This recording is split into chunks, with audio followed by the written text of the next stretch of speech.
હવામાન વિભાગની આગાહીને પગલે ખેડૂતોને આગોતરા આયોજન કરવા સૂચન। ચોમાસાના 4 મહિના સુધરશે તો 12 મહિના ખુશાલી રહેશે, એપીએમસીના ચેરમેને જણાવ્યું।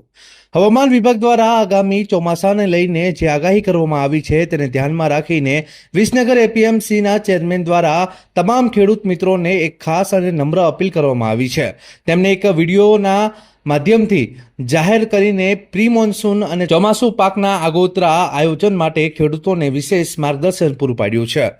પશુપાલકોને વિનંતી કરી છે કે ચોમાસા દરમિયાન પશુઓને કોઈ તકલીફ ના પડે તે માટે અત્યારથી જ લીલા અને સૂકા ઘાસચારાનું આગોતરા આયોજન કરી લેવું, જેથી આગામી દિવસોમાં ઘાસચારાની અછતથી બચી શકાય। વધુમાં વિસનગર એપીએમસીના ચેરમેન જયંતિભાઈએ શું કહ્યું તે જોઈએ।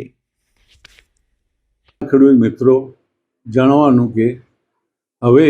લગભગ ચોમાસાની સિઝનની તૈયારીઓ, પ્રી મોન્સૂન ચોમાસાની સિઝનનું આગોતરું આયોજન રૂપ હવામાન ખાતાની આગાહી મુજબ ખેડૂત મિત્રોને નમ્ર વિનંતી કે ચોમાસું પાકની તૈયારી કરવી તે માટે ખેડૂતોએ પોતાનું ખેતર સારી રીતે ખેડી અને એની અંદર ચોમાસાને લગતા સારા સારા પાકો જેવા કપાસ છે, કઠોળ છે, બાજરી છે, ગવાર છે, એવા બિયારણો સારી સરકારમાંની એજન્સીઓના ત્યાંથી બિયારણો લાવી અને એનું વાવેતર કરી અને સારો પાક સારી રીતે થાય અને ઉત્પાદન સારું મળે, પશુપાલનના પૂરતું ઘાસચારો પણ સારો એવો થાય એવું આગોતરું આયોજન કરી અને ખેડૂતે તો એ જગતનો તાજ છે, એના પર સમગ્ર રાજ્યનો અને પબ્લિકનો આધાર મોટો રહેલો છે। એટલે ચોમાસું જો સારું જાય તો ખેડૂતનું અને આમ જનતાનું પણ સારું થાય કે જેથી આખું વર્ષ અનાજ, બિયારણ, દૂધ, પશુપાલનને લગતા કોઈપણ જે ધંધાઓ છે, જો ચોમાસાના 4 મહિના સારા જાય તો વર્ષ 12 મહિના સારા જાય એવું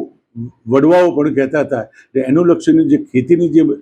કામકાજની મજૂરી કરવી છે, ધ્યાનથી અને સૂઝબૂછથી સારી રીતે ખેડૂતો કરી અને યોગ્ય સમય વાવણી કરી અને સારો પાક ઉત્પાદન થાય એવું આયોજન કરવું